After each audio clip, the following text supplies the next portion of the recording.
Muito bem, meus amados irmãos, Pastor Joimar com vocês mais uma vez, aqui no canal do Pregador Cristão, trazendo mais um texto devocional.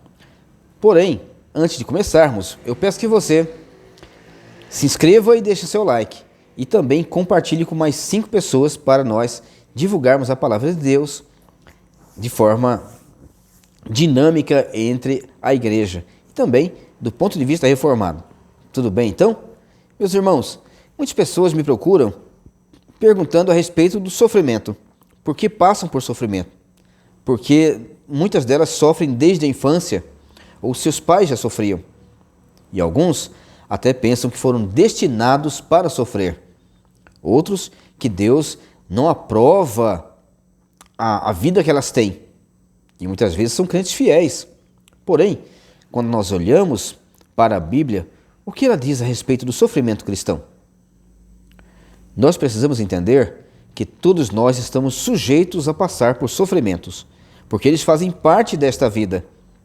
O Senhor Jesus, lá em João 16,33, diz: "No mundo passais por aflições, mas tende bom ânimo, eu venci o mundo."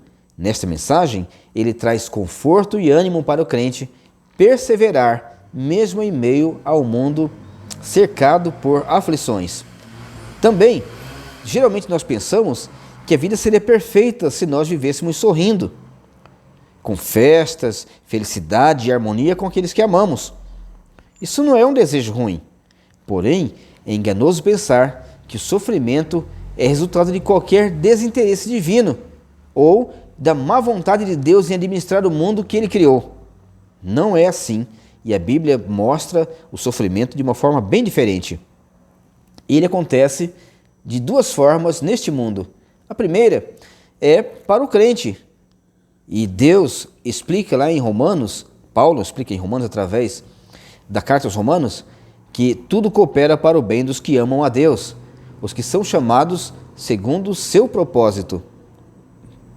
Isto quer dizer que o sofrimento na vida do crente, ele vem para o crescimento espiritual, para que ele aprenda e seja formado e tornado à imagem de Cristo, que é a imagem de Deus. E tem um outro tipo de sofrimento que vem ao mundo para o ímpio. Por exemplo, se estão o crente e o ímpio, um que serve a Jesus, tem uma aliança com ele, e uma pessoa que não tem, que o despreza, estão no ônibus, e esse ônibus capota e ambos morrem, cada um deles teve um destino diferente. E o sofrimento para os dois veio com uma finalidade distinta. Quer ver? Apocalipse 16, 10 e 11. Derramou o 5º anjo a sua taça sobre o trono da besta, cujo reino se tornou em trevas, e os homens remordiam a língua por causa da dor que sentiam, e blasfemaram o Deus do céu por causa das angústias e das úlceras que sofriam, e não se arrependeram de suas obras. Então vejam, o sofrimento para o ímpio traz blasfêmia, desprezo com Deus, murmuração, rebeldia, mergulho cada vez mais profundo no pecado, enquanto o sofrimento para o crente traz arrependimento, traz atenção às coisas de Deus, traz quebrantamento de espírito, arrependimento, como nós falamos, e traz paz no coração.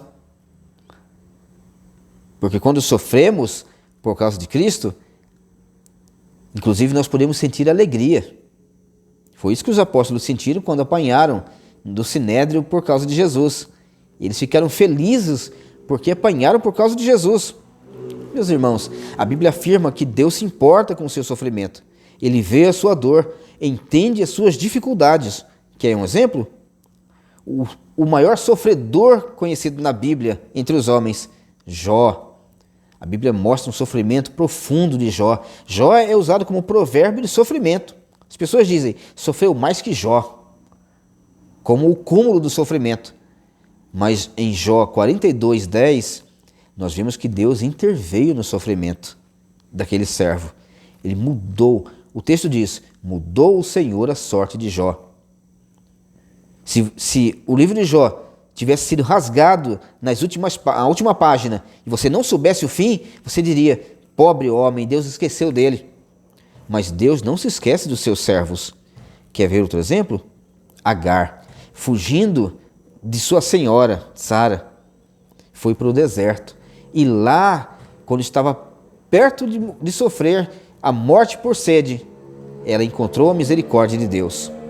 E ela deu o nome daquele lugar de Beer-lahai-roi, isto é, aquele que me vê. Porque Deus está presente e vê o sofrimento do crente. Se você passa por sofrimento, olhe para essas pessoas.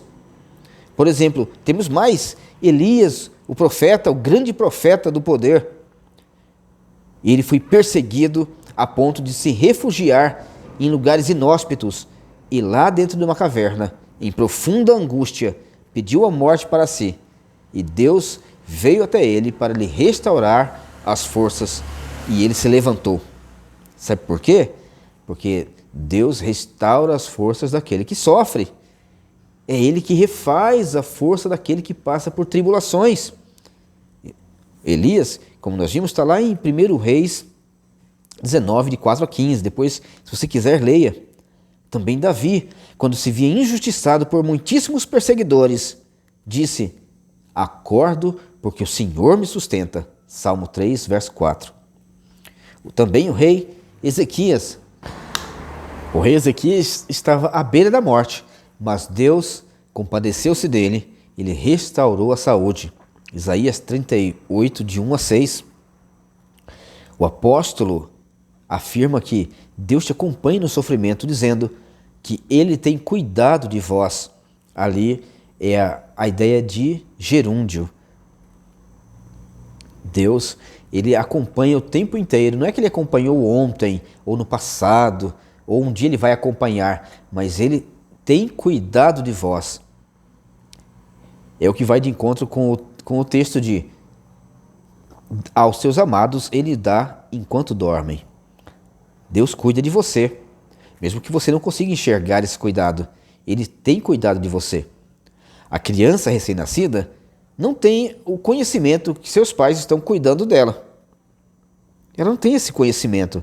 Ela chora, ela tem leite, mas o leite já foi providenciado. Ela tem roupas, ela tem agasalho, mas esse agasalho já está limpo, já está pronto para ser usado.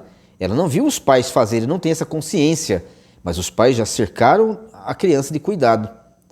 Antes que ela pedisse, assim também Deus faz com os seus filhos. Surge então a pergunta: pastor, então qual o motivo desse sofrimento? A resposta é: Deus utiliza-se do sofrimento para nos aproximar dele. Pois, depois do sofrimento, Jó disse: eu te conhecia só de ouvir falar, mas agora os meus olhos te veem. Jó 42, 5. Isso significa não que Jó não era crente antes disso, ou alguns dizem que ele não era batizado com o Espírito Santo. Não, esqueça a bobagem. Não é isso que o texto diz.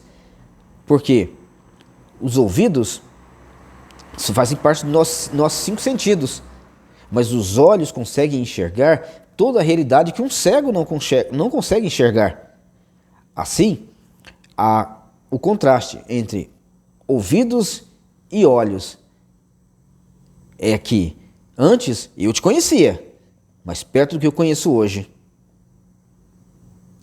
o que eu conhecia era algo ínfimo, quase insignificante, porque depois do sofrimento, Deus se revelou a ele de uma forma maravilhosa, em que agora ele conhecia o Deus que ele servia com mais propriedade. A Bíblia diz que o sofrimento do justo foi usado para moldar a obediência substitutiva do Messias. Portanto, o mesmo Senhor vos dará um sinal. Eis que a Virgem conceberá e dará à luz um filho e chamará o seu nome Emanuel. Ele comerá manteiga e mel, quando ele souber rejeitar o mal e escolher o bem. Isaías 7, 14 e 15. Isso significa que ele vai ser recompensado por sua obediência e por suportar o sofrimento. Essa é a linguagem manteiga e mel. Não que Jesus não fosse obediente antes, mas depois da prova, ele colherá os benefícios não só para ele, mas também para todos aqueles que com ele têm uma aliança, e encherá de bênçãos os seus servos. Também nós vemos quando o apóstolo Paulo pediu ao Senhor que o livrasse de um espinho na carne, um anjo de Satanás que os bofeteava. Está lá em 2 Coríntios 12, 9. Ele disse, para que nós aprendamos a obediência, eu pedi ao Senhor que me retirasse o espinho na carne. E ele disse, a minha graça te basta, por o poder se aperfeiçoa na fraqueza. Enquanto Paulo estava sendo esbofeteado, existem teorias sobre o que era isso, se era enfermidade nos seus olhos, na sua garganta, ou dores pelo corpo, ou sofrimento de ter ficado viúvo, não sabemos o que é. Existem coisas absurdas que se falam a respeito de Paulo. Nós, crentes, acreditamos que era um sofrimento físico que ele tinha, com enfermidade. E pedia ao Senhor que o livrasse dessa enfermidade. E Cristo apareceu para ele e falou, não fala mais sobre isso comigo, porque eu quero você desse jeito. E é assim que você vai levar o evangelho adiante. Então nós não sabemos porque Deus nos faz passar por sofrimento, mas sabemos que o motivo é bom e o motivo é justo. Então, em Hebreus 5:8, nós vemos também que o sofrimento vem para que aprendamos a obediência.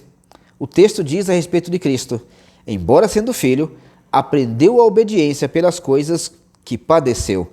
Jesus sempre foi obediente, mas a sua natureza humana foi alvo do tratamento divino, mesmo sendo completamente santo e livre do pecado. Mas ele passou por sofrimento para se amoldar de alguma forma que nós não compreendemos a toda a vontade de Deus perfeitamente. O sofrimento é instrumento para levar os crentes verdadeiros às coisas espirituais e mostrar o poder restaurador de Deus. Salmo 138, 7.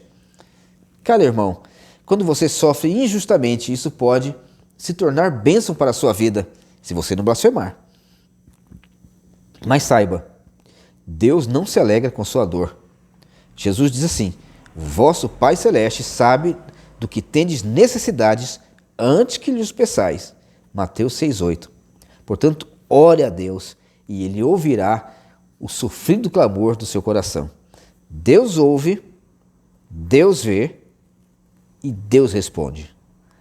Fique com Ele em nome de Jesus.